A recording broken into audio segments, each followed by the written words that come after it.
Isaiah 40 verse 31, But they that wait upon the Lord shall renew their strength, they shall mount up with wings as eagles, they shall run, and not be weary, and they shall walk, and not faint.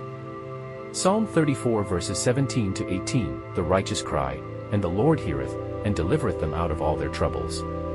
The Lord is nigh unto them that are of a broken heart, and saveth such as be of a contrite spirit.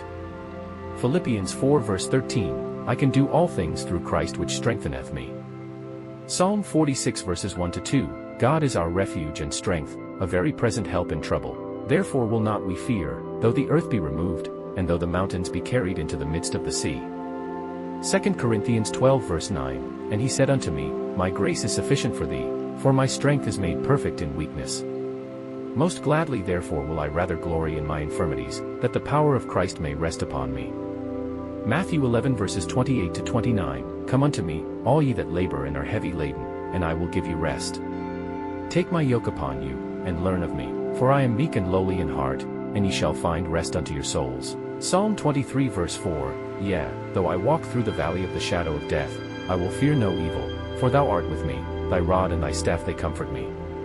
Nehemiah 8 verse 10, Then he said unto them, Go your way, eat the fat, and drink the sweet, and send portions unto them for whom nothing is prepared, for this day is holy unto our Lord, neither be ye sorry, for the joy of the Lord is your strength. Psalm 55 verse 22, Cast thy burden upon the Lord, and he shall sustain thee, he shall never suffer the righteous to be moved. Joshua 1 verse 9, Have not I commanded thee? Be strong and of a good courage, be not afraid, neither be thou dismayed, for the Lord thy God is with thee whithersoever thou goest.